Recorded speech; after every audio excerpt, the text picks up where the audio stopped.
कहानी बुजुर्ग शेर वीर कुंवर सिंह। 1857 का साल था। भारत की हवा में विद्रोह की गूंज थी। हर कोने से नारा उठ रहा था, अब और नहीं। और उस बगावत की आंधी में एक नाम था जिसने अंग्रेजों की नींदें उड़ा दी थीं, कुंवर सिंह। उम्र 80 साल, पर जोश ऐसा कि अंग्रेजों ने खुद लिखा, he is old in years but fiery in action. Jagdishpur का यह राजपूत राजा चुपचाप नहीं बैठा। उसने तलवार उठाई और कहा, मिट जाऊंगा लेकिन झुकूंगा नहीं। बिहार कांड की चिंगारी। कुंवर सिंह ने आरा में अंग्रेजों को सीधी चुनौती दी। कैप्टन ले ग्रैंड और मेजर विकर्स की सेनाएं भेजी गईं, लेकिन उन्हें हार का सामना करना पड़ा। ब्रिटिश अफसर मेजर मॉलिसन ने अपनी रिपोर्ट में लिखा, this aged chieftain outmaneuvered our young officers with remarkable skill and bravery. His knowledge of terrain and timing is extraordinary. यानी यह बुजुर्ग सरदार हमारे जवान अफसरों को चालाकी और बहादुरी में पछाड़ गया। गोली, ज़ख्म और इतिहास। जब कुंवर सिंह गंगा पार कर रहे थे, एक गोली उनके बाह में लगी।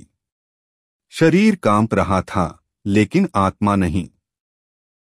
उन्होंने तलवार निकाली और वो बाह जहां गोली लगी थी, जड़ से काट दी।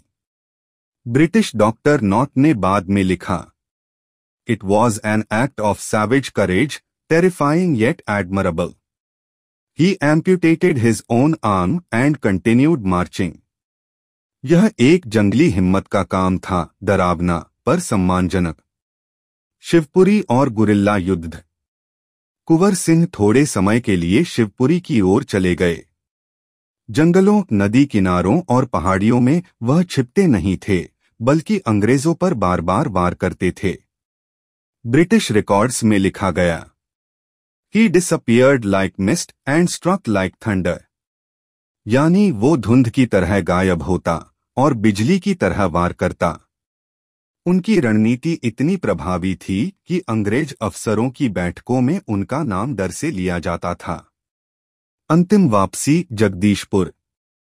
23 अप्रैल 1858 कुंवर सिंह ने फिर से जगदीशपुर में विजय ध्वज फहराया।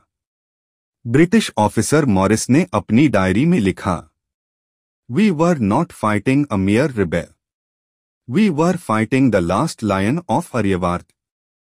हम किसी बागी से नहीं, आर्यावर्त के अंतिम शेर से लड़ रहे थे।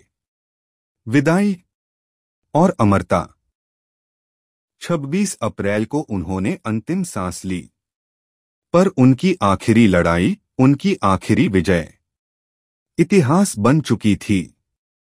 ब्रिटिश सरकार ने खुद स्वीकार किया कि यह बुजुर्ग योद्धा उनकी पूरी सेना को महीनों तक उलझाए रहा और सबसे कठिन प्रतिरोधों में से एक था।